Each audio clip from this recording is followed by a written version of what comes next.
আসসালামু আলাইকুম রহমতুল্লাহি ওয়া বারাকাতুহু। বিসমিল্লাহির রহমানির রহিম। আলহামদুলিল্লাহ রাব্বিল আলামিন ওয়াসসালাতু ওয়াসসালামু আলা নবিয়িল আমিন ওয়া আলা আলিহি ওয়া আসহাবিহি আজমাইন ওয়া বা'দ। আলহামদুলিল্লাহ, আমরা গত দার্সগুলো আমাদের ছিল আল্লাহর নাম এবং গুণে তাওহীদের উপর, তাওহীদ আসমা ওয়া সিফাত। যে অংশে ইমাম তাহাবী রহমতুল্লাহ আলাইহি যে অংশে আল্লাহর নাম এবং গুণের আলোচনা করেছেন, তাওহীদুল আসমা ওয়া সিফাত যেটাকে বলা হয়, আল্লাহর নাম এবং গুণ সংক্রান্ত যে তাওহীদ, এই বিষয়টা তিনি যেখানে আলোচনা করেছেন ইমাম তাহাবী, সেটা নিয়ে আমরা আলোচনা করছিলাম। তো গত পর্বে যেটা ছিল সেটা ছিল কাদিমুন বিলা ইবতিদা দায়মুন বিলা ইন্তিহা, যা আল্লাহ তাআলা এমন প্রাচীন যে যার কোনো শুরু নেই, এমন প্রাচীন যার কোনো শুরু নেই। সেটা কোরআনের পরিভাষা, এটা কি বলা হয়? আউয়াল, হুয়াল আউয়াল। আল্লাহ কোরআন বলছে হুয়াল আউয়ালু ওয়াল আখির বলছে। তো হুয়াল আউয়ালু এটাকে উনি বলছেন কাদিমুন বিলা ইবতিদা, অসুবিধা নেই। কিন্তু আমরা কাদিম নিয়ে লম্বা আলোচনা করেছি যে কাদিম আল্লাহর জন্য নাম হিসাবে কোথাও আসেনি, সিফাত হিসাবেও আসেনি। কিন্তু এটা কারা ব্যবহার করেছে? প্রথমে এটা ব্যবহার করেছিল দার্শনিকরা, তারপরে এটা আহলুল কালামরা, কালাম শাস্ত্রবিদরা ব্যবহার করেছে। ব্যবহার করে এইটার উপরে ভিত্তি করে আল্লাহর সিফাত অস্বীকার করার তারা পয়তারা করেছে। তারপর দ্বিতীয় অংশ হচ্ছে দায়মুন বিলা ইন্তিহা। ইমাম তাহাবী বলতেছেন দায়মুন বিলা ইন্তিহা, তিনি সব সময় আছেন, বেলা ইন্তিহা, শেষ হবেন না।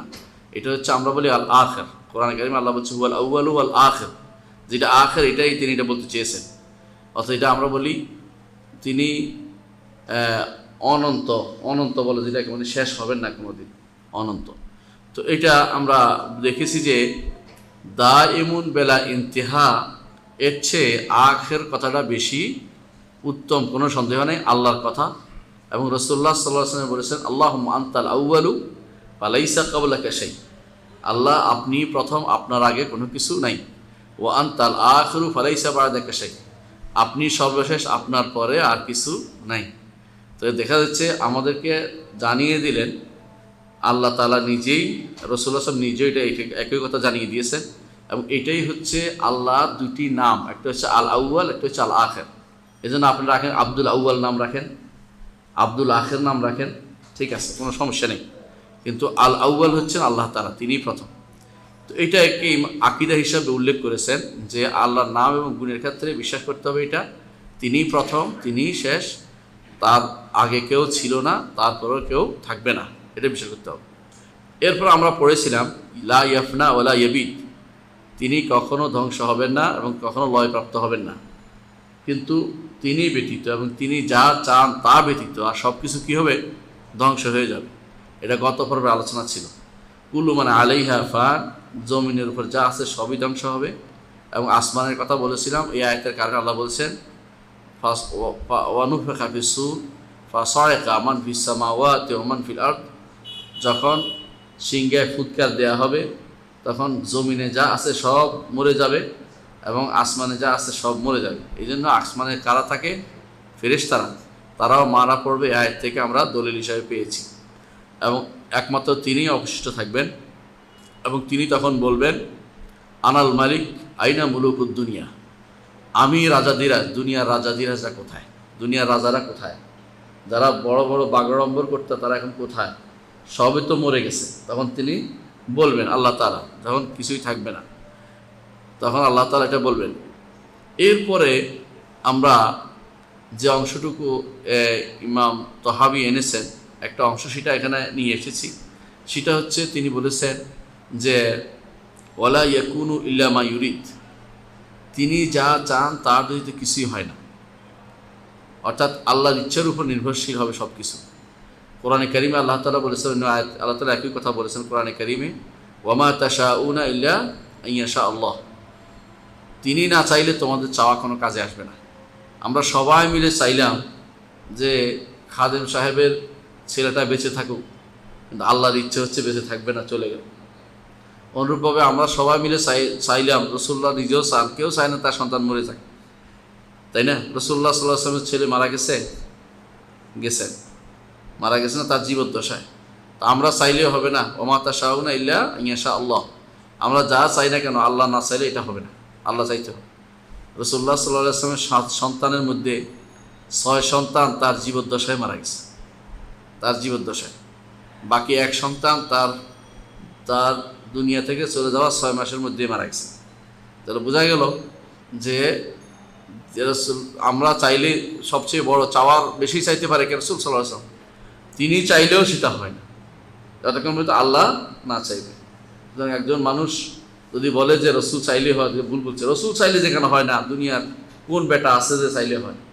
এটাও বোঝা যাচ্ছে যে আল্লাহ তাআলা ফাআলুল লিমা ইয়াশা, এটা তার মাশিয়া বলা হয় এটাকে, তার চাওয়া।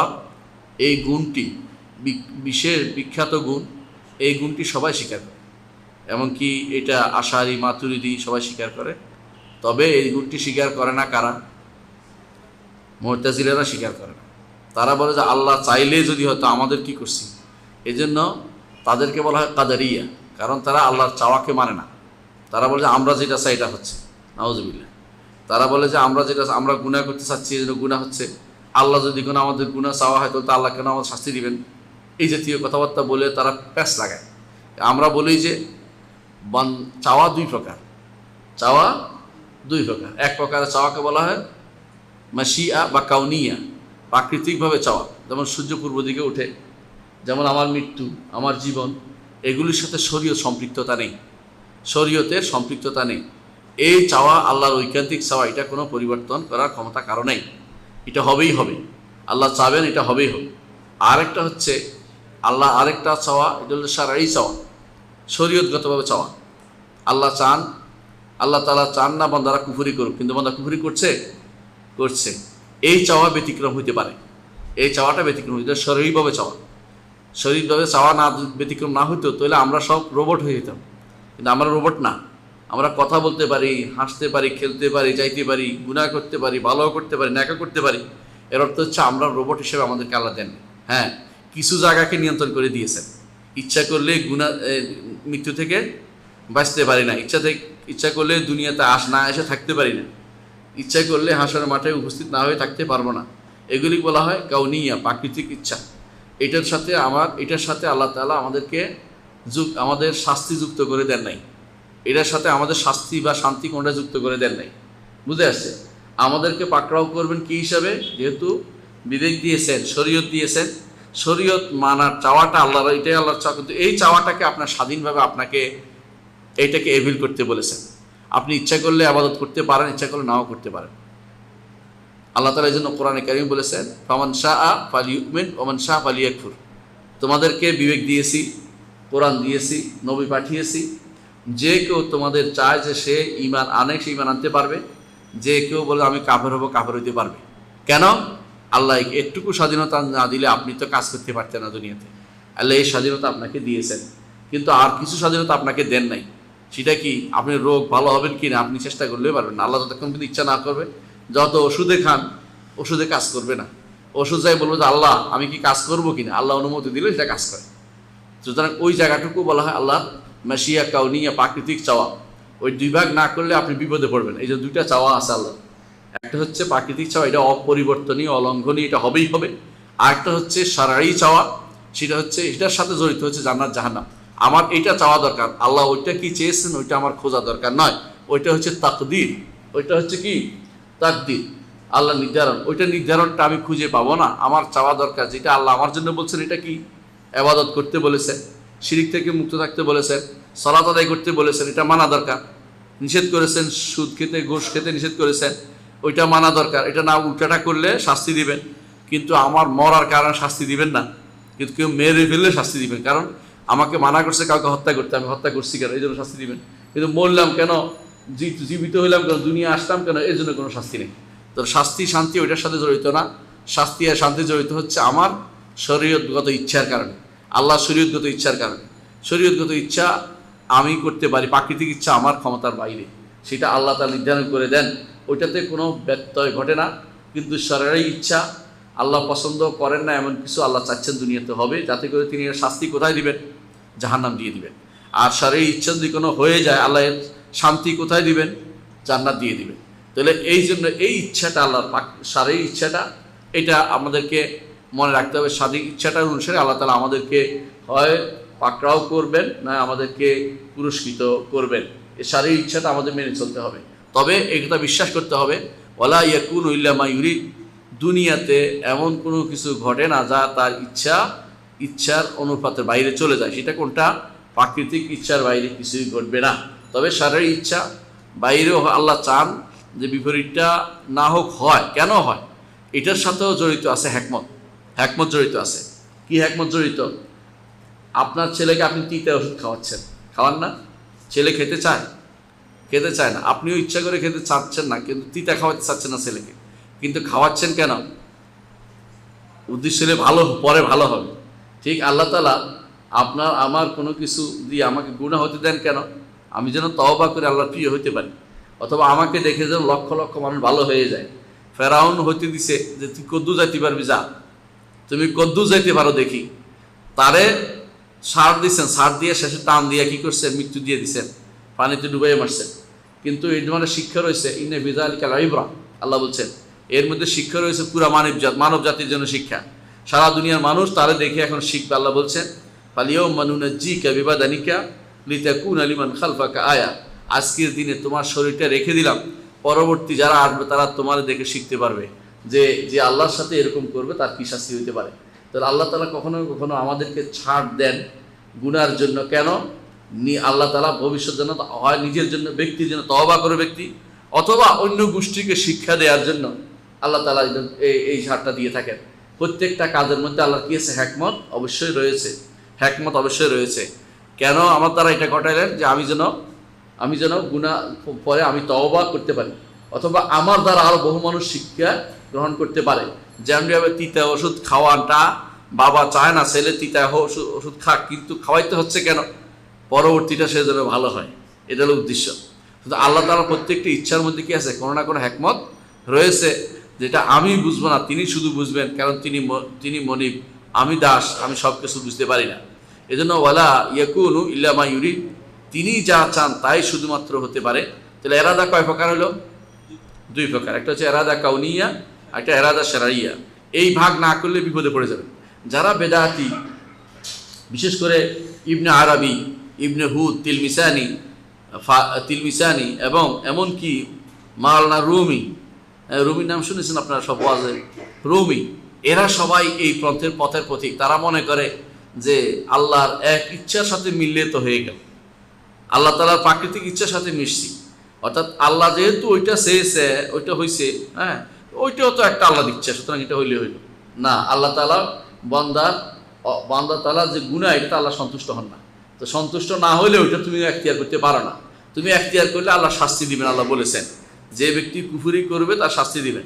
আল্লাহ বলেছেন ফামান শাআ ফালিউমিন ওয়া মান শাআ ফালিয়াকফুর ইন্না আ'তাদনা লিয-যালিমিনা নারান, যে চাও ঈমান আনবে, যে চাও কাফের হবে। তবে মনে রাখো আমি কিন্তু যারা জালেম কাফের এদের জন্য আগুন ঠিক করে রেখেছি। এখন আপনি কোনটা নেবেন? আপনার যদি বলা হয় দুইটা রাস্তা আছে, কিন্তু এইখান দিয়ে গেলে তোরে বাগে খাবে, এইখান দিয়ে গেলে তোমার তেমন কষ্ট হবে না, একটু যাইতে কষ্ট হবে কিন্তু অন্তত জান বাঁচাবে, আপনি কোনটা যাবেন? বাগে খাবে যাবেন। যদি আপনি ইচ্ছা করে যান তাহলে আপনাকে দোষ দিতে হবে, যে শুনে আপনি ওইদিকে যাচ্ছেন। আল্লাহ জানিয়ে দিচ্ছেন যে দুইটা জিনিস তোমার জন্য রাখছি দুনিয়ার বুকে। তোমাকে যেহেতু বিবেক দিয়েছি, চলার স্বাধীনতা দিয়েছি, কিন্তু স্বাধীনতার সাথে বলেও দিয়েছি এই রাস্তা দিয়ে গেলে তোমার ক্ষতি হবে, এই রাস্তায় গেলে তোমার কষ্ট হবে যাইতে, কিন্তু অন্তত তোমার গাড়িটা টিকবে, তুমি যাইতে পারবা, তোমার জেলে মসজিদে পৌঁছতে পারবা। আখিরাত হুফফাতিন নারু বিশ-শাহওয়াত, জাহান্নামের রাস্তা খুব প্রবৃত্তি টেনে নেয়, এরকম জাহান্নামের রাস্তা আমার চাইছে খুব মজা লাগে, বুঝেন নাই? গান শুনতে, টেলিভিশন দেখতে, ওই খারাপ দৃশ্য দেখতে চোখে কেবল শয়তানি দেখতে ইচ্ছা করে, কিন্তু এটা কোথায় নিবে? জাহান্নামে নিবে। আবার জান্নাতের রাস্তা হুফফাতিল জান্নাতু বিল মাকারিহ, রাসূলুল্লাহ সাল্লাল্লাহু আলাইহি ওয়াসাল্লাম বলেছেন জান্নাতের রাস্তাগুলো কষ্ট দিয়ে রাখা হয়েছে, একটা বাধা পরে তুমি আরেকটা বাধা, একটা বলতে আরেকটা বাধা। আপনাকে জাহামিয়ার থেকে বের করে কষ্ট করে বের হয়েছেন, জাহামিয়ার থেকে আপনাদের নিয়ে গেল মুতাজিলা থেকে কষ্ট করে বের হয়েছেন, নিল আশারীরা, আশারিতে মাতুরিদিরা, মুরজিয়ারা, ভাগ করতে করতে শেষ পর্যন্ত কষ্ট করে বের হইতে আহলে সুন্নাত ওয়াল জামাতের টিকে কোনো রকমে জান্নাতে যাবেন, চাইলে বিশাল কিছু পেয়ে যাবেন, ওখানে গেলেই শেষ। কিন্তু এর আগে কষ্টপূর্ণ জায়গাটা, রাস্তাটা খুবই কষ্ট, মুসিবতের রাস্তা। হারাম খেলে অনেক টাকা আপনার রোজগার হয়, কিন্তু হালাল খেয়ে অল্প টাকা দিয়ে আপনি জীবনযাপন করতেছেন, কষ্টের রাস্তা। কিন্তু ওখানে গেলে বড় কিছু পাবেন, আপনাকে বলে দিয়েছে। তো আপনি দুনিয়ার বুকে যে হাইওয়ানের জীবনযাপন করতে চায়, সে বলে যে আমি এদিকে গেলে তো লাভ, কিন্তু ওই পাশে যে বাঘ আছে এটা কিন্তু আগে বলে দিয়েছে, তারপর আপনি বাঘের পথে চলতে চান। তাহলে আপনি ইচ্ছা করলে খারাপ পথে চলা আল্লাহ স্বাধীনতা দিয়েছেন, কিন্তু আবার বলেও দিয়েছেন ওই পথে গেলে তোমার ক্ষতি আছে। তাহলে আপনি বলতে পারেন না যারা ইবনে হুদ তিলমিসানি বা ইবনে আরবি তথাকথিত যারা শেখ আকবর বলে ওদেরকে, ওরা কি করতো, কয় একটা চললে হইলো, কোনো সমস্যা নেই, নাউজুবিল্লাহ। না, আপনাকে শরঈ নিয়ম কানুন মেনে চলতে হবে। আপনি এটা বলবেন না যে আল্লাহ তো ওইটাও চাইছে, আমি ওইটা মেনে নিলাম, ওইটা বললে কাজ হবে না। ওইটা আল্লাহ চাইছেন যে আপনাকে নিষেধ করেছে ওই পথে চলতে, এটা আমার চাওয়া, কিন্তু তুমি কিন্তু এই পথে চলে তুমি শরীয়ত মোতাবেক চলো, তোমাকে জোর করে আমি ওইটা নিব না। তোমার জন্য কোনটা নির্ধারণ করছি তুমি জানো না, তুমি যদি ভালো পথে চলো তোমাদের ভালোটাই নির্ধারণ করছি। এই জন্য কারো ব্যাপারে দুইটা চাওয়া এক হয়ে যায়। যে ব্যক্তি ঈমান আনছে, আবু বকর রাদিয়াল্লাহু আনহুর সাথে আল্লাহর প্রাকৃতিক চাওয়া এবং শারীরিক চাওয়া এক হয়ে গেছে। প্রাকৃতিকভাবে চেয়েছেন তিনি ঈমান আনুক, শারীরিকভাবে তিনি ঈমান আনছেন। আমরা প্রাকৃতিকভাবে ঈমান চাইছি ঈমানের উপর, আল্লাহ তাআলা আমাদেরকে ঈমানের উপর রাখছেন। যদি আমি তো থাকতে পারি ইনশাআল্লাহ, তাহলে আমাদের কাছে দুইটা চাওয়া এক হয়ে গেছে। কেমন? কিন্তু কাফেরের জন্য আল্লাহ চেয়েছেন ঈমান, বুঝলেন, প্রাকৃতিকভাবে তার জন্য কুফরি আছে কি তখন বোঝা যাবে, আগে বোঝা যাবে না, যখন মারা যাবে তারপর বোঝা যাবে। তখন দুনিয়াতে আল্লাহ তাআলা তাকে বলছে শারীরিকভাবে চলো, দিনের উপর চলো, সে চলে নাই। তো বোঝা গেল সে শারীরিক চাওয়া, আল্লাহ শারীরিক চাওয়াটা সে নেয় নাই, খুব বিপরীত চলেছে। কিন্তু শেষ পর্যন্ত কাউনি চাওয়ার সাথে মিলে যাবে। কাউনি প্রাকৃতিক চাওয়ার সাথে কি, তার কাফের অবস্থায় মারা যাবে। আবু জাহাল কাফের অবস্থায় মারা গেছে, বুঝে আসছে। শারীরিক চাওয়াটা তার সম্ভব হয়নি, আল্লাহ মিলে নাই, কিন্তু কাউনি প্রাকৃতিক চাওয়া মিলে গেছে। সুতরাং বোঝা গেল যে আল্লাহর চাওয়া দুই ধরনের বিশ্বাস করতে হবে, নাহলে আপনি বিপদে পড়ে যাবেন। এই দুই চাওয়াটা নির্ধারণ করতে কার কথা? ইমাম আবু জাহর তাহাবী রহমতুল্লাহ বলছেন, ওয়ালা ইয়াকুনু ইল্লা মা ইউরিদ, তার সৃষ্টিতে তিনি যা চান তার বাইরে কোনো কিছু হতে পারে না। তিনি যা চান তাই হবে, সেটা হচ্ছে আল্লাহর প্রাকৃতিক চাওয়া। শারীরিক চাওয়াটা কখনো কখনো ব্যত্যয় ঘটলে শারীরিক চাওয়াটা প্রাকৃতিক চাওয়ার সাথে মিলবে, এটা আল্লাহ তাআলা এটার সন্তুষ্ট নন বলে দিয়েছেন। ওয়ালা ইয়ারদা লিইবাদিল কুফর, বান্দারা কুফরি করবে, এটা আল্লাহ তাআলা কারো উপরে সন্তুষ্ট প্রকাশ করে না, সন্তুষ্ট হতে পারেন না, সন্তুষ্ট হন না কেউ কুফরি করলে। সন্তুষ্ট কোথায় হবেন? ঈমান আনলে। ইন তাশকুরু ইয়ারদাহু লাকুম, যদি তোমরা আল্লাহ শুকরিয়া আদায় করো আল্লাহ তোমাদের উপর সন্তুষ্ট হবেন। শুকরিয়া আদায় করতে ঈমান আনলে আল্লাহর সাথে সন্তুষ্ট হবেন। তাহলে এই জিনিসটা তিনি বলেছেন। আচ্ছা, এরপরে আমরা আজকের দাসটা চলে আসবো। এটা গত 10টা মধ্যে ছিল। আজকের দাসটা হচ্ছে একটা শব্দ, একটা বাক্য যেটা ইমাম তাহাবী রহমতুল্লাহ বলেছে, সেটা হচ্ছে যে মুহীতুম বিকুল্লি শাইইন ওয়া ফাওকাহু। এটা খুবই ছোট্ট একটা কথা, কিন্তু বিশাল অর্থ বহন করে। এটা ঈমান আকীদার মৌলিক একটা অংশ, যেটার উপরে আমার রহমান আরশের উপর করেছেন বইটা এখানে আছে মনে হয়। এটা আছে না? এখানে আছে। এই বইটা পুরোটাই এই বিষয়টার উপরে লেখা। সেটা হচ্ছে মুহীতুম বিকুল্লি শাইইন ওয়া ফাওকাহু।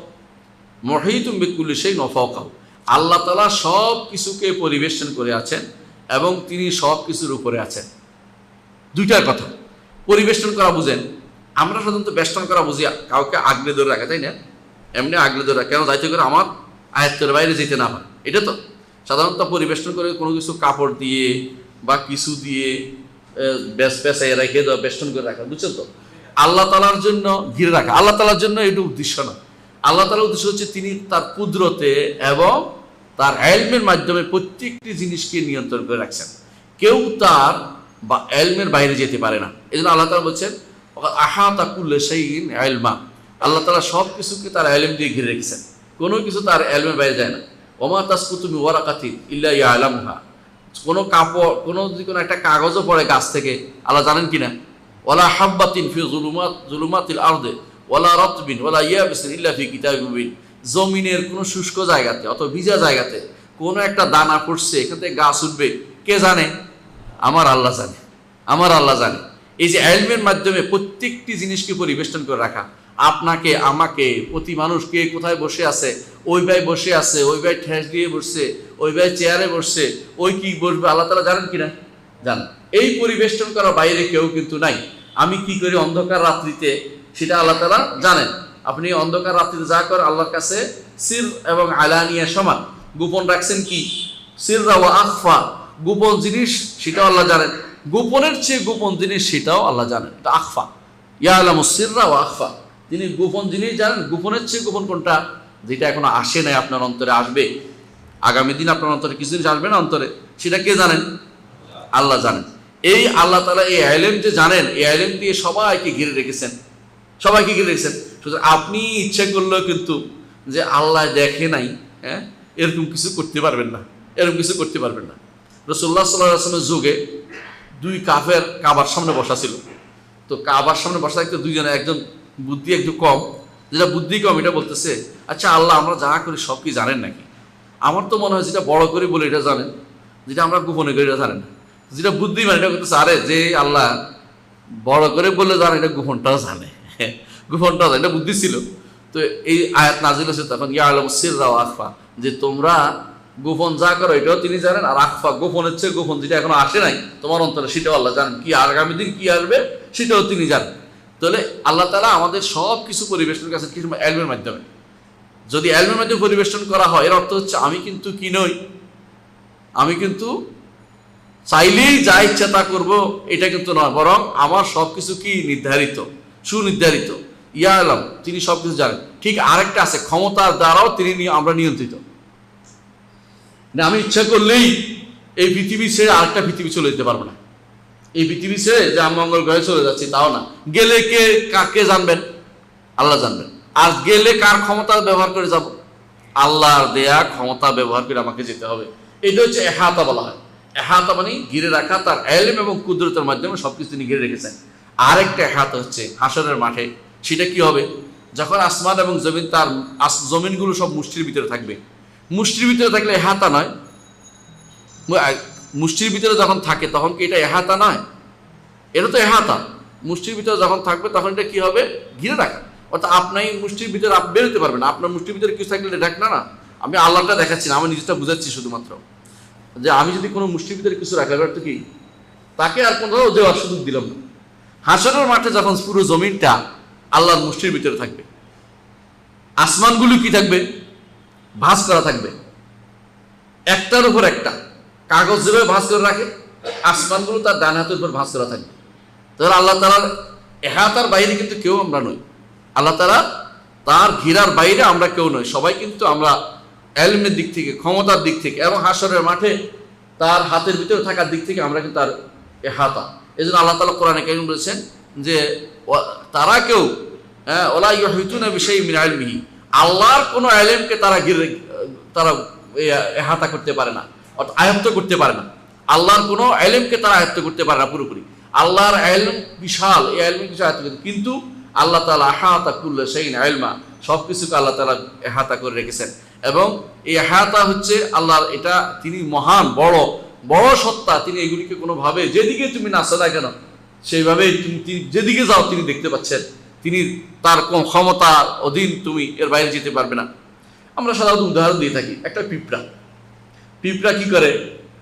খুব উল্টাপাল্টা করতে, এই করতে সেই করতেছে, কিন্তু আপনি কি বলেন? তুই যতই লাফাস না কেন, তুই কত জায়গাতে ঘুরবি, যেখানে ঘুরিস না কেন এটা কাজ জায়গা, আমার চোখের সামনে দেখতেছি তোরে। এটা ঘুরতে ঘুরতে যতই ঘুরে যা, আমি চলে গেলাম, এই করলাম সেই করলাম, কদ্দুর যাবে, এটার ভিতরে আছে, আমার চোখের সামনে আছে। বুঝে আসছে? ঠিক ছোট বাচ্চা যখন পরে আমার ধরবে, বাপ মারে ছেড়ে দৌড় দেয়, সে মনে করতেছে মা বুঝি তার ধরতে পারবে না। মা হাসে যে তুই কদ্দুর যাবি, তোর ধরতে বেশিক্ষণ লাগবে না আমার, ঠিক না? তো বান্দার অবস্থা হচ্ছে এটা, দুনিয়ার বুকে সে আল্লাহ তার অবাধ্যতা করার জন্য কত দিকে না দৌড়ায়। কিন্তু আল্লাহ বলছে, ইয়া মাশারাল ইনসান, ইয়া মাশারাল জিন্নি ওয়াল ইনস, ইন ইসতাতাতুম আন তানফুযু মিন আকতারিস সামাওয়াতি ওয়াল আরদ ফানফুযু লা তানফুযুনা ইল্লা বিসুলতান। আসমান জমিনের প্রান্তদেশ ভেদ করে অন্য জায়গায় চলে যাবে, ওইটা কার জায়গা? ওইটাও আমারই জায়গা। আসমান জমিনের প্রান্তদেশ ভেদ করে যাওয়ার জন্য শক্তি কার লাগবে? আমার দেয়া শক্তি ব্যবহার করতে হবে। তোমার কোথাও যাওয়ার জায়গা নেই, তুমি শুধু আমার কথা শুনে চলো। যতই লাফালাফি করে বিপদে বেশি পড়বে, শুধু আমার কথা শুনে চললে তোমার জন্য উপকার। তাহলে এই যেটা বলছেন উনি, মুহিতুম বিকুল্লি শাই, সব কিছুকে তিনি কি আছেন? ঘিরে আছেন, সব কিছুকে তিনি বেষ্টন করে আছেন। এই বেষ্টন আমাদের হাতের বেষ্টনের মতো মনে করবেন না, বরং এই বেষ্টন মনে করবেন দুনিয়ার বুকে তিনি ইলম এবং কুদরত দিয়ে বেষ্টন করে আছেন। আখিরাতে তিনি সবাইকে তার মুষ্টির ভিতরে রাখবেন। জমিন এবং যার ভিতরে তা আছে সব তার মুষ্টির ভিতরে থাকবে, এবং তিনি যাকে ইচ্ছে তখন বিচার যেমনি ইচ্ছে এমনি করে তাকে জান্নাত বা জাহান্নাম, যার যেটা প্রাপ্য তারা সেটা বুঝিয়ে দিবেন। সুতরাং আমরা যেদিকে দৌড়াই না কেন বেশি দূর যেতে পারবো না, এটা বিশ্বাস করতে হবে। এটার প্রথম অংশ। এর দ্বিতীয় অংশ হচ্ছে ওয়া ফাওকাহু, সব কিছুর উপরে তিনি, সব কিছুকে ঘিরে আছেন, সব কিছুর উপরে তিনি। উপরে না থাকলে আপনি এটা ঘিরতে পারতেন না। আমি কিভাবে বলছি, যদি একটা বড় একটা বিশাল বিল্ডিং হয় আর আমি বিল্ডিং এর নিচে বসে থাকি, আমি কিন্তু উপরটা ঘিরতে পারছি না। কথা ভালো করে বুঝেন। আল্লাহ তাআলা সব কিছুর উপরে। আমি উদাহরণ দিচ্ছি আমার নিজের দিয়ে বোঝানোর জন্য। আল্লাহ তাআলা বিশাল সত্তা, বড় সত্তা, কত আজিম আপনি বুঝেন, যেখানে সমস্ত ইউনিভার্স তার হাতের মুঠোর ভিতরে থাকবে, সমস্ত সৃষ্টি তার হাতের মুঠোর ভিতরে থাকবে। সেখানে তিনি কত বড়, এর একটু চিন্তা করে দেখুন। আমি কত ক্ষুদ্র। তো ক্ষুদ্র হওয়ার কারণে আমি পিঁপড়ার উদাহরণ দিচ্ছি এই জন্য, বোঝার জন্য, যে একটা পিঁপড়া যতই লাফাক না কেন, উচ্চ নিচু হোক না কেন, উল্টা উল্টে করুক না কেন, সে কিন্তু চোখের সামনেই, বেশি তো যেতে পারে নাই। তো আমি উপর থেকে দেখার কারণ, সবকিছু দেখা আমার জন্য অ্যাপ্রোপ্রিয়েট দেখতে পাচ্ছি। নিচে থাকলে এটা হয়তো না। ইমাম আবু হানিফা রাহমাতুল্লাহ আলাইহি, তাকে জিজ্ঞাসা করা হয়েছিল, কেউ যদি বলে যে আল্লাহ উপরে, আল্লাহ আরশের উপরে, তবে আরশ কোথায় আমি জানি না, তিনি বলছেন কাফের। বলে কেন কাফের? বলে আল্লাহ তাআলা অবশ্যই উপরে আছেন বিশ্বাস করতে হবে। উপরে বিশ্বাস না করলে কি ইমানদার হইতে পারবে না। কারণ আল্লাহ বলছে, কারণ আল্লাহ রহমান আল্লাহ আরশে ইস্তাওয়া, আল্লাহ রহমান আরশের উপর উঠেছেন। উপরে অর্থ হচ্ছে উপরে, সব কিছুর উপরে। তো উপরে না থাকলে আল্লাহ তাআলার জন্য নিচে থাকা, ওয়ালাইসাল আসফালু মিন ওয়াসফির রুবুবিয়্যাতি ফি শাই, যে নিচু হওয়া, নিচে থাকা, এটা রবের কোনো গুণ নয়। রবের গুণ হচ্ছে উপরে থাকা। তো উপরে থাকা, এই কথাটা আমার কথা না, ইমাম আবু হানিফা রাহমাতুল্লাহর কথা। এবং ইমাম আবু জাফর তাহাবী রাহমাতুল্লাহ বলছেন ওয়া ফাওকাহু, সব কিছুর উপরে হচ্ছেন কে? আল্লাহ। সব কিছুর উপরে হচ্ছেন আল্লাহ। এই জিনিসটাকে অনেকেই সহ্য করতে পারে নাই। এই জিনিসটাকে অনেকে এটার কারণে বলে থাকে তারা, যে না, আল্লাহ তাআলাকে উপরে বলা যাবে না, উপরে বললে তো এই হয়ে গেল, ওই হয়ে গেল, বিভিন্ন রকমের তাবিল অপব্যাখ্যা তারা করে থাকে। আমরা কয়েকটি জিনিস আলোচনা করবো এর মধ্যে হচ্ছে দলিল। তিনি যে উপরে, আমরা একটা দলিল বলেন যে ইমাম তাহাবীর কথা দিয়ে দলিল দিয়ে না, আপনি কোরআন হাদিস দিয়ে দলিল দেন। আমরা এখন কোরআন হাদিস দিয়ে দলিল দিব। আল্লাহ তাআলা বলছেন, দেখেন, ওয়া হুয়াল কাহিরু ফাওকা ইবাদিহি, তিনি কাহের। কাহের অর্থ কি? পরাক্রমশালী। ফাওকা ইবাদিহি, তার বান্দাদের উপরে। ফাওকা অর্থ উপরে। তিনি বান্দাদের উপরে। কে বলছেন? আল্লাহ তাআলা বলছেন সূরা আনআমের 18 এবং 19 নম্বর আয়াত।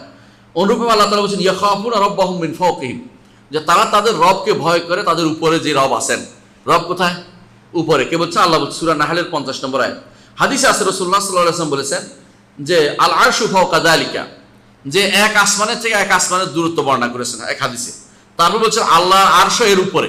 তো সমস্ত আসমানের উপরে কি? আল্লাহ আরশ। ওখানে বলছে আল্লাহু ফাওকা যালিকা কুল্লিহি, আল্লাহ সব কিছুর উপরে, সব কিছুর উপরে।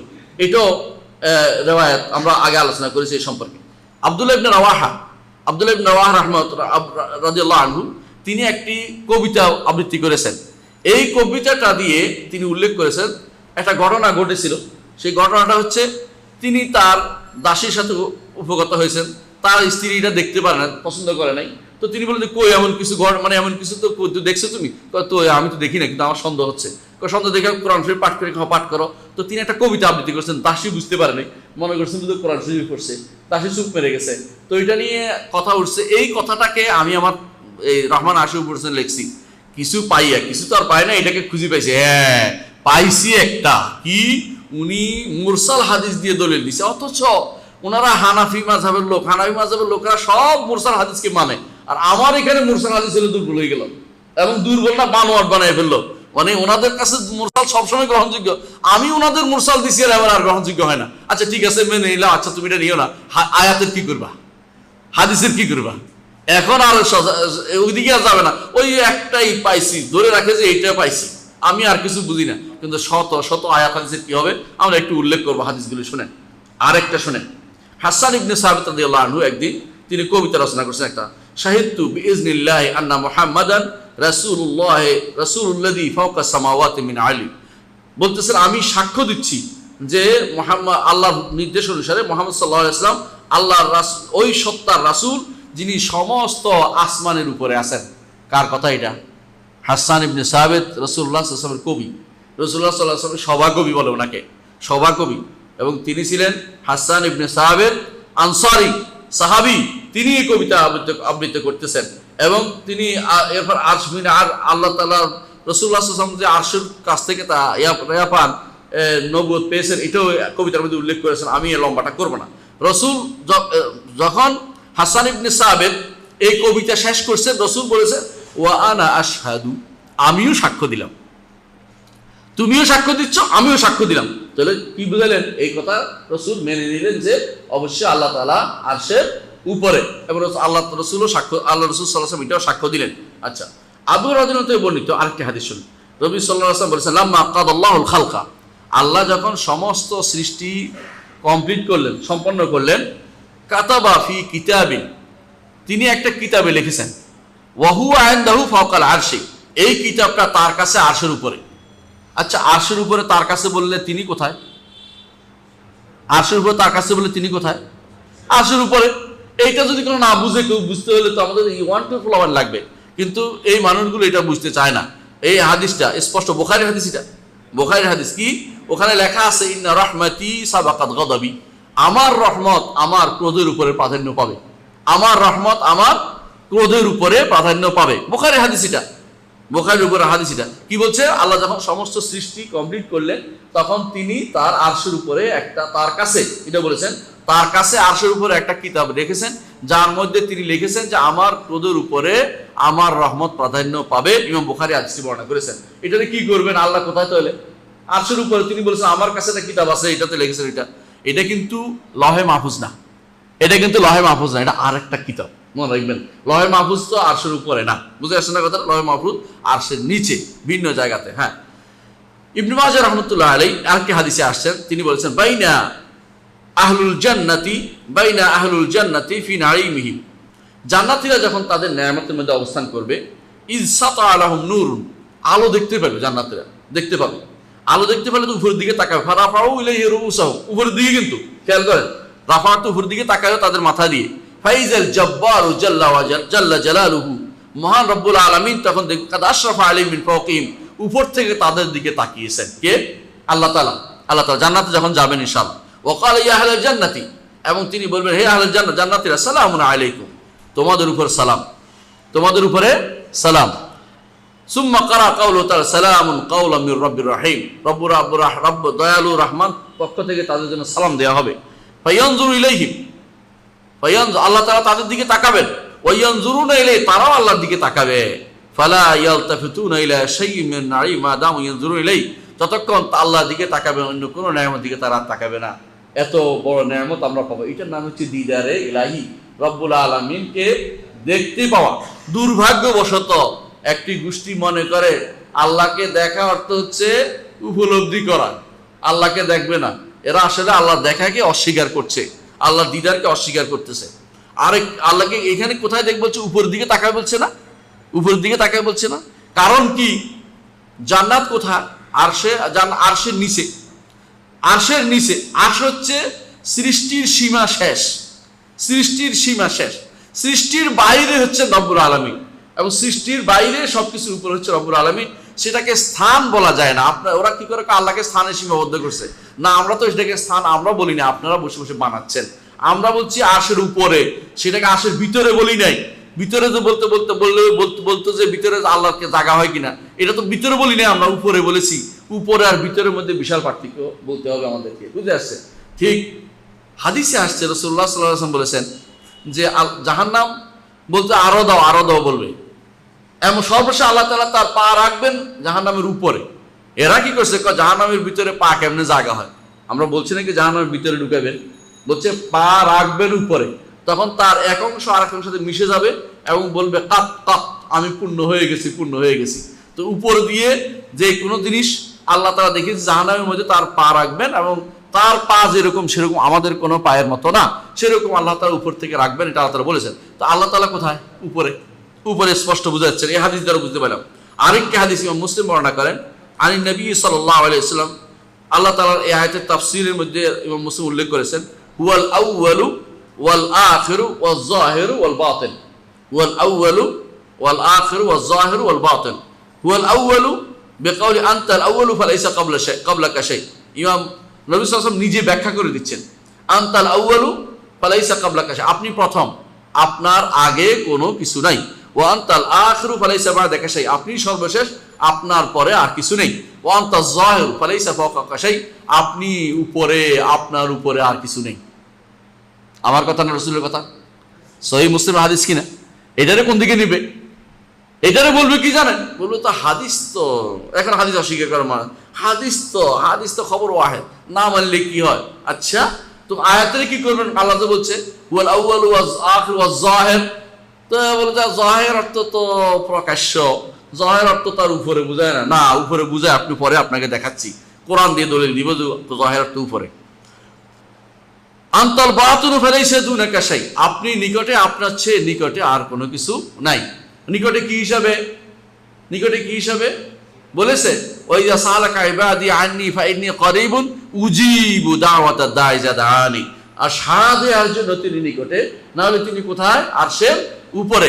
যখনই বান্দা ডাক দেয় তখনই আমি তার ডাকে সাড়া দেওয়ার জন্য আছি, উপস্থিত। এইটার নাম হচ্ছে তিনি নিকটে, তবে উপরে থেকেও, অনেক উপরে থেকেও তিনি নিকটে, কারণ বান্দা যখন ডাকে তিনি ডাকে সাড়া দেওয়ার জন্য নিকটে। অনুরূপভাবে তিনি নেককার বান্দাদের সবচেয়ে বেশি নিকটে। হ্যাঁ, কিন্তু এটা দিয়ে নাহনু আকরাবু ইলাইহি মিন হাবলিল ওয়ারিদ দিয়ে দলিল দিয়েন না। কেন দিবেন না? ইবনে কাসির দেখেন, তাফসীর ইবনে কাসির, আমার কথা তো ভুল বলতে পারে, ইবনে কাসির বলতেছে নাহনু আকরাবু ইলাইহি মিন হাবলিল ওয়ারিদ, এইটা দ্বারা ফেরেশতাদের বোঝানো হয়েছে, আল্লাহ তাআলাকে বোঝানো হয় নাই। যে ব্যক্তি এটা বুঝবে সে ভুল বুঝছে। এই জন্য তাফসীর ইবনে কাসির দেখেন, তাহলে বুঝতে পারবেন যে আমাদের এই বক্তব্যটা শুদ্ধ। এখানে নাহনু আকরাবু অর্থ হচ্ছে ফেরেশতাদের বোঝানো হয়েছে। ফেরেশতারা যারা জান কবজ করে তাদের কথা বলা হয়, তারা এই সমারোহের নিকটে, তারা জান কবজ করার জন্য ওই সময় সে চিন্তা করতেছে জান বের হয়ে যাচ্ছে, আমরা আরো নিকটে, জান তো নিঃশ্বাস দিয়ে বের হচ্ছে, বলে আমি এই নিকটে, তাকে বের করছে টেনে টেনে টেনে টেনে, ইয়াদরিবুনা উজুহাহুম আদবারহুম, পিঠে পিঠে মাইরা মাইরা বের করছে কাফেরের। আর ইমানদার হলে বের করতেছে কিভাবে বের করে? যেমনি ভাবে একটা গ্লাস থেকে এক ফোঁটা পানি বের করে, তেমনি ভাবে মানুষের রুটা এভাবে বের করে নিয়ে উপরের দিকে উঠে দৌড় দেয়, যারা ফেরেশতারা উপরের দিকে নিয়ে তুলে দৌড় দেয়। আর যদি কাফের হয় তাকে পিটাইয়া পিটাইয়া, তার যখন কাফের রু যখন হরণ করা হয় তখন কি করে? যখন মালাকুল মউতকে দেখে, রু তখন সারা শরীরে ভাগ হয়ে যায়। বুঝা গেল রু কোনো একটা ফোঁটার নাম না, সারা শরীরে ভাগ হয়ে যায়, কোনো একটা ছোটার জিনিস নাম না, সারা শরীর, এমনকি আঙ্গুলের মাথার ভিতরে চলে আসে।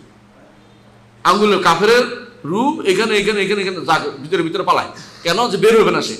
কিন্তু আল্লাহ তাআলা বলছেন ইয়াদরিবুনা উজুহাহুম আদবারহুম, চেহারায় পিটায় এবং তাদের পিছনে মারে।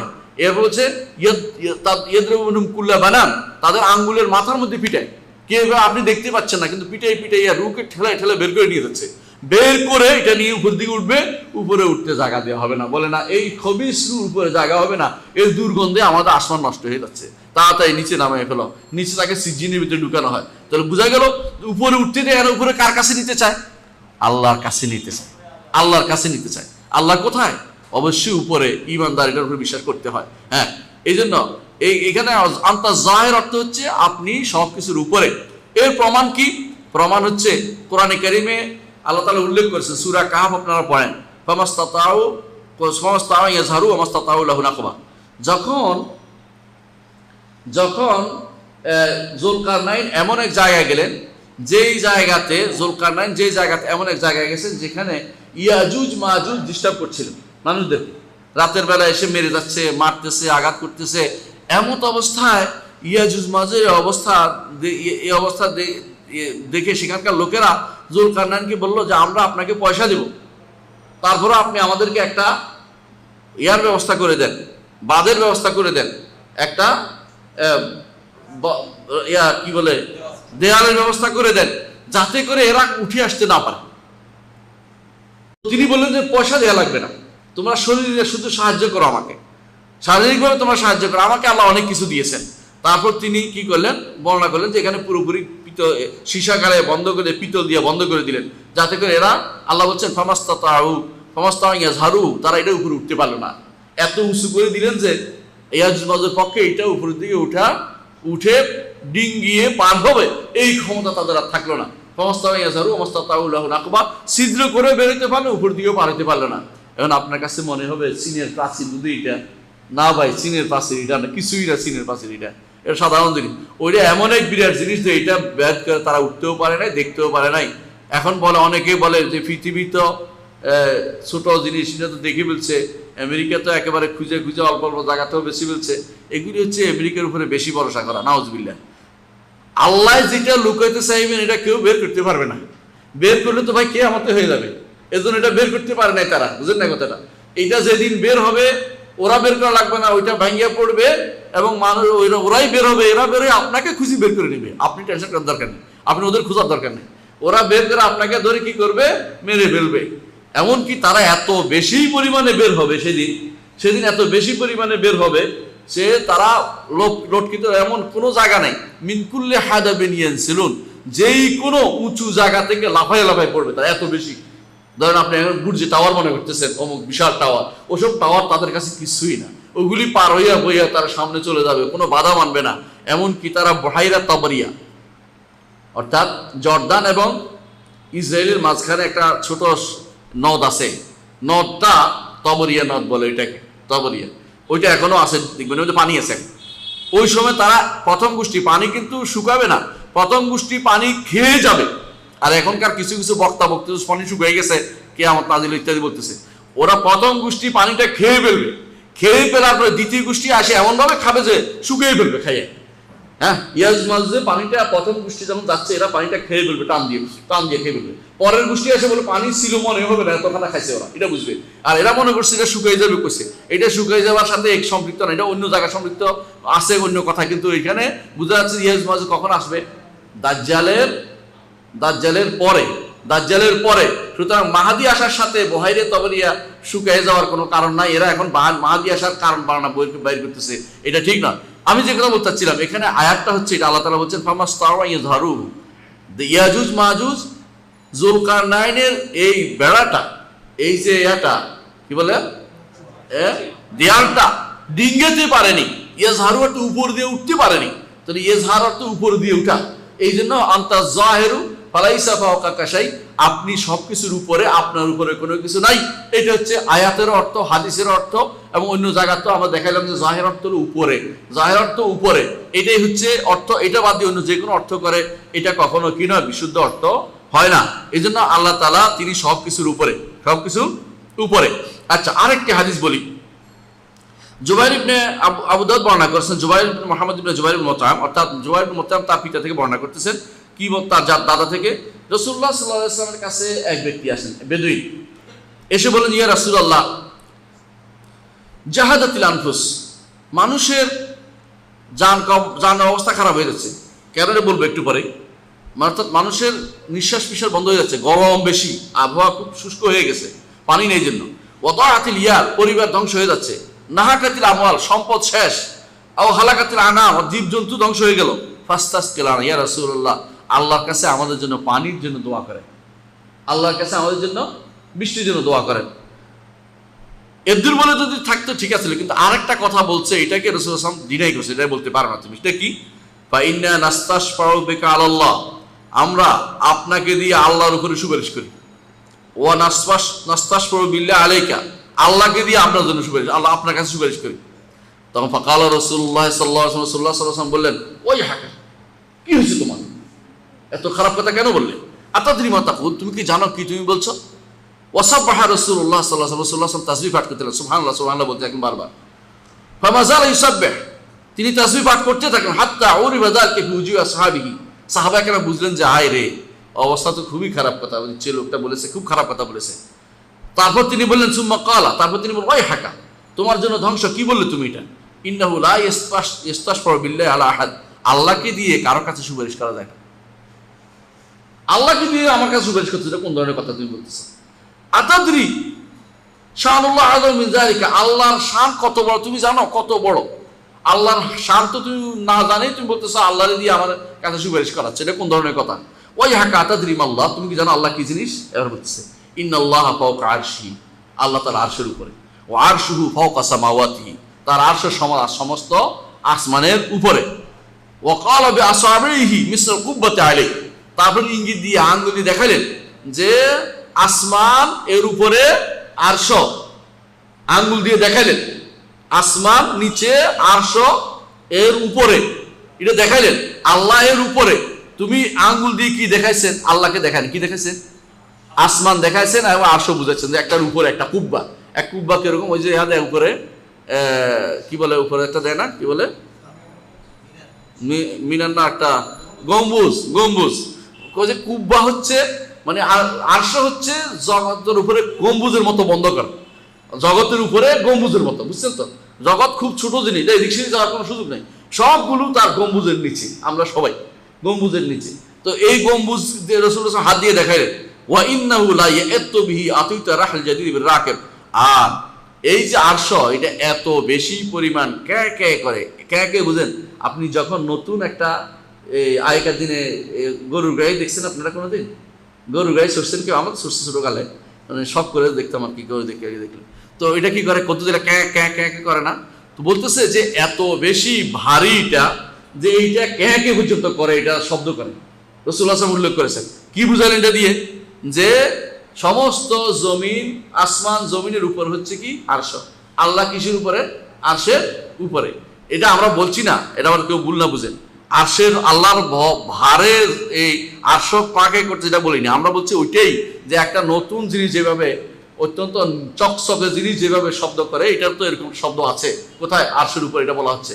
কিন্তু এটা এই নয় যে আল্লাহর ভারে নাউযুবিল্লাহ, কেউ যেটা মনে না করেন। কারণ আল্লাহ তাআলা আরশ আল্লাহকে বহন করতে পারে না, এবং আরশ আল্লাহ বহনের জন্য রাখেন না, তার ঠাট বঠাট দেখানোর জন্য তিনি আরশে, তিনি এর উপরে, তিনি এটার উপরে, অর্থ এটার উপরে লেগে থাকা নয়, এটা ভিতরে নয়। আমি যেমন চেয়ারের মধ্যে বসে আছি এরকম যেন মনে না করেন কেউ, এরকম মনে করেন না। উপরে একটু উপরেই, এর অর্থ আল্লাহ তাআলা এটার মধ্যে কোনো চাপ দিয়ে আছেন এমন বিশ্বাস করলে এটা বান্দার সাথে মিলিয়ে বোঝা হবে, এই বুঝ যেন না আসে।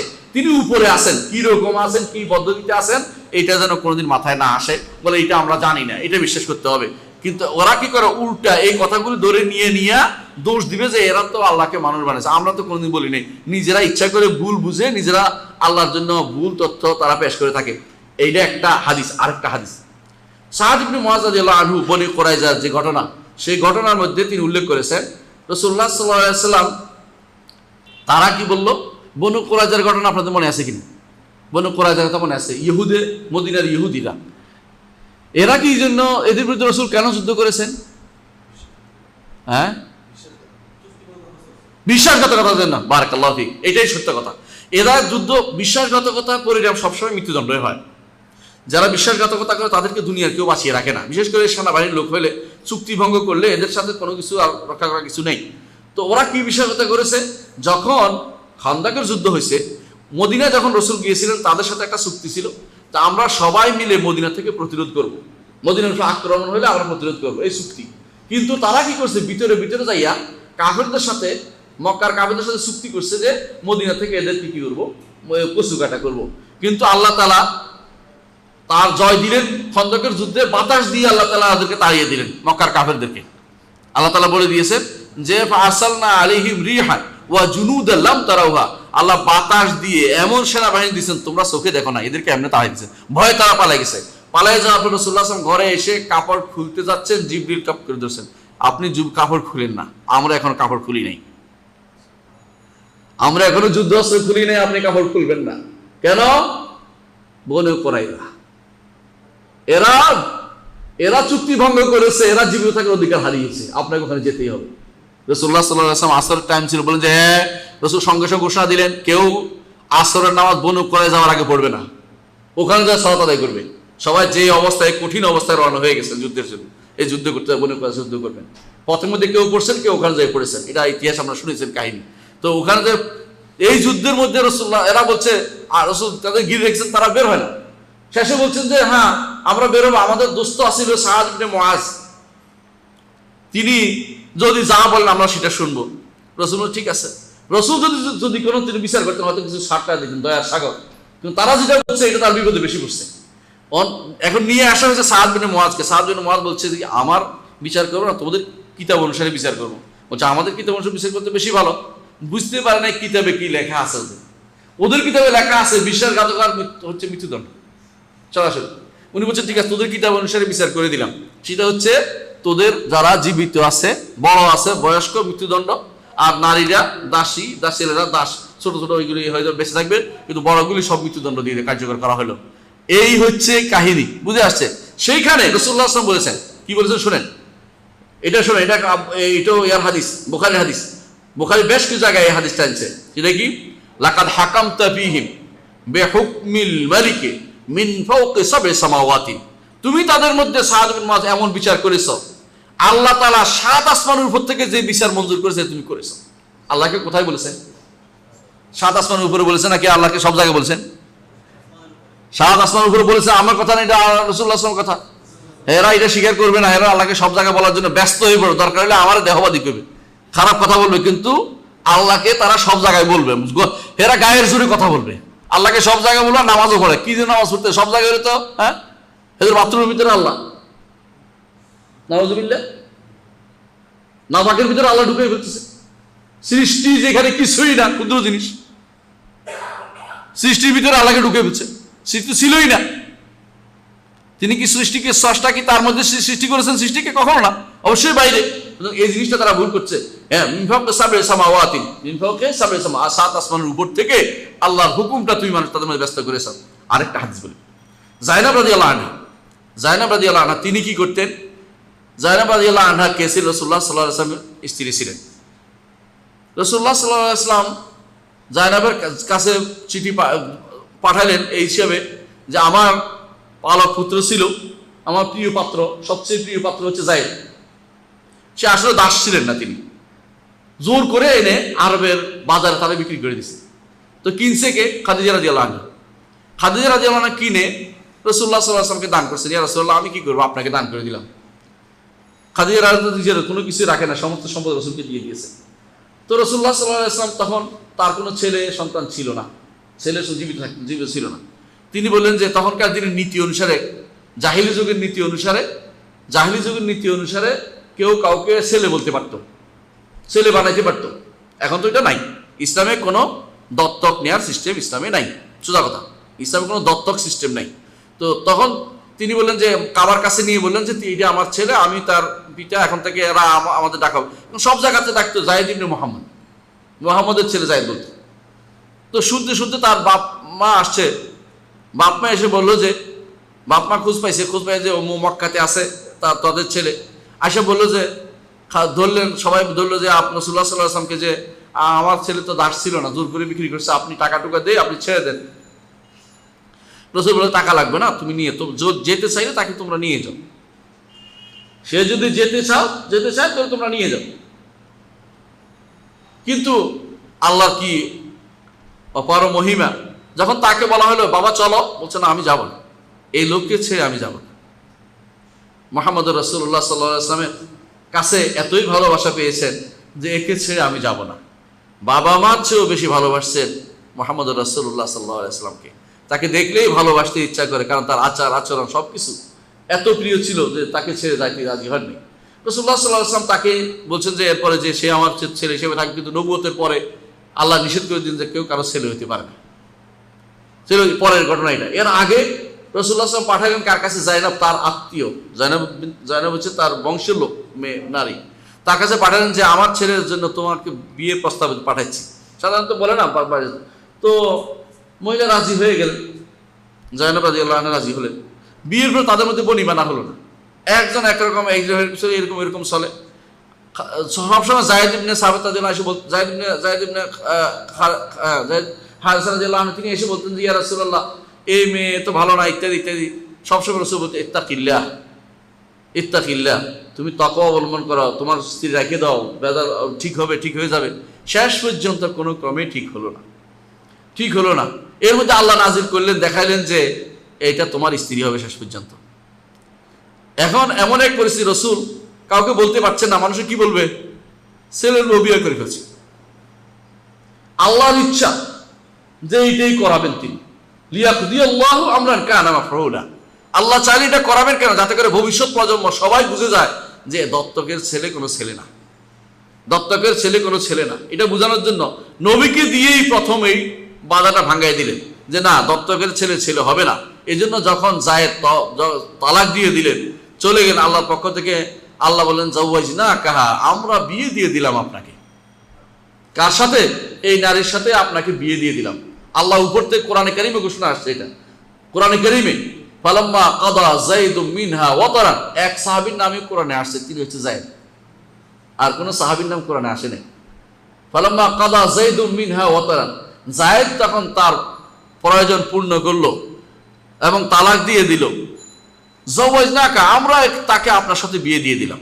এই জন্য জায়নাব রাদিয়াল্লাহু আনহা যখনই তার সমগোত্রীয় কি বলে এদেরকে, হ্যাঁ, রাসূলের স্ত্রীদের সাথে কি বলে এদেরকে, হ্যাঁ, সতীনদের সাথে বসে গল্প করতো, তখন বলতো যে তোমাদের বিয়ে দিছে কে? তোমার বাপে, তোমার ভাই, আমারও বিয়ে দিছে আল্লাহ। এবং শুধু এটা বলতেন না, আল্লাহ বিয়ে দিছে মিন ফাওকে সাবরি সামাওয়াত, 7 আসমানের উপরে থেকে তিনি বিয়েটা দিছেন। বলেন তো আল্লাহ সব জায়গায় হয়েছে না? আল্লাহ কোথায়? আরশের উপরে, সব জায়গার উপরে, 7 আসমানের উপর থেকে তিনি বিয়ে দিচ্ছেন। তিনি বলতেছেন আর আমার কাছে পছন্দ হয় নাই। এটাও তো বুখারী হাদিস। বুখারী হাদিসকে অস্বীকার করবেন? কিতাবুত তাওহীদে এটা আসছে, ওয়া কানা আরশু আলাল মা। দোয়া করেন কিতাবুত তাওহীদের একটা ব্যাখ্যা বের করছি, যদি বের হয়ে যায় দেখতে পাবেন যে ইমাম বুখারী কি না রেখেছেন আপনার জন্য। কিন্তু দুর্ভাগ্যবশত বুখারী পড়ে, বুখারী থেকে হেদায়েত নসিব হয় না। বুখারী পড়ে খতম করার জন্য, বুখারী খতম করে ওই ফু দিয়ে ভালো হওয়ার চিন্তা ভাবনা করে। বুখারী খতম করে সেখান থেকে যে আমি হেদায়েত নিয়ে দ্বীন শিখবো, আকীদা শিখবো, আকীদা শুদ্ধ করবো, ঈমান শুদ্ধ করবো, ওইটা তাদের নসিব হয় না। কারণ উদ্দেশ্য তো ভালো না। উদ্দেশ্য হচ্ছে বুখারীকে কিভাবে কান বাঁকা করে আমার মতো করে চালাবো, আমি বুখারীর হাদিস মোতাবেক চলবো, এটা মাথার ভিতরে নাই। বুখারী কিভাবে বাঁকা করে, এটা অর্থ শুদ্ধ না, এটা অর্থ আমার মতো করে অর্থ করে ফেলবো, এইটাই তো দ্বীনকে নষ্ট করেছে। এই তাওহীদ দ্বীনকে নষ্ট করে দিয়েছে। আচ্ছা, কি বললাম তাহলে? এই আরেকটা হাদিস, বুখারীর হাদিস থেকে আমরা পাচ্ছি কি, আল্লাহ তাআলা কোথায়? হক, সব কিছুর উপরে, হক সাবরে সামাওয়াত, 7 আসমানের উপরে। ওমর রাদিয়াল্লাহু আনহু ঘটনা বলি, আরেকটা হাদিসে আসছে, তিনি এক বৃদ্ধ মানুষকে দেখলেন, বৃদ্ধা মহিলা। দেখার পরে মহিলা বলছে, থামো ওমর। তিনি থেমে গেলেন। সবাই এসে বললো যে আপনি কি হইলো, মহিলার কথা শুনতে হইবে একবারে, আপনি আমিরুল মুমিনিন, আপনার একটা থাকার দরকার আছে, হ্যাঁ, আপনি মহিলাকে থামতে গেছে, আপনি থেমে গেলেন, এটা কোন ধরনের কথা? তখন ওমর রাদিয়াল্লাহু বললেন, ওয়াইলা, তুই কি জানিস ঘটনা কি? আতাদরি মান হাজি, তুমি কি জানো এই মহিলাকে? এই মহিলা এমন এক মহিলা যার অভিযোগ আল্লাহ মিন ফাওকে সাবরে সামাওয়াত, 7 আসমানের উপর থেকে শুনেছে। শব্দটা কার? ওমরের। ওমর কি বলছে? আল্লাহ তো আসমানের পাশে ঘুরতেছে, এটা বলছে। এই মানুষগুলি যারা বিশ্বাস করতেছে আল্লাহ তাআলা সবকিছুর ভিতরে, এরা কতটুকু জাহেল, এবার চিন্তা করে দেখেন। দ্বীনের প্রাথমিক দর্শটাও পায় নাই। প্রাথমিক দর্শ এটা লাগবে। স্রষ্টা এবং সৃষ্টির মধ্যে আলাদা না করতে পারলে সে ঈমানদার হতে পারে না এখন পর্যন্ত। এটা স্পষ্ট, তাদের পিছনে নামাজই হবে না, কারণ এটা প্রাথমিক দর্শ। আরবরা কোনোদিনই তা বিশ্বাস করতো না যে স্রষ্টা সৃষ্টি এক। এটা শুধু বিশ্বাসটা আমাদের আজের মধ্যে কেন আসছে? হিন্দু ধর্মের মধ্যে এটা ছিল, ওই জন্য আমাদের মধ্যে রয়ে গেছে এখনো। এটা তাড়াইতে পারিনি। এটা তো আর কিছুই না। তারা মনে করে স্রষ্টা সৃষ্টিতে বাস করে, স্রষ্টা সর্বভূতে বাস করে। এটা হিন্দু ধর্মের তথ্য, মুখস্থ আমি হিন্দু ধর্মের পিএইচডি করছি বলে জানি। তো এইটা স্রষ্টা সর্বভূতে বাস করে, সর্বভূত মানে সবকিছুতে, বুঝছেন তো, সবকিছুতে বাস করে। সেজন্য সেটা আমাদের মধ্যে রয়ে গেছে। অনেকে সেটা ছাড়তে পারি নাই, এই মায়া ত্যাগ করতে পারি নাই, কোরআন এবং হাদিস থেকে নিতে পারি নাই। আল্লাহকে এখন সব জায়গায় বিশ্বাস করে বসে আছি। কি বলছে? হাদি খাওলা। ওমর বলে এই হচ্ছে খাওলা। উনি কি করছেন? আল্লাতী আনজালাল্লাহু ফিহা, যার ব্যাপারে আল্লাহ নাযিল করেছেন, ক্বাদ সামিআল্লাহু কাওলাল্লাতী তুজাদিলুকা ফি যাওজিহা ওয়া তাশতাকি ইলাল্লাহ।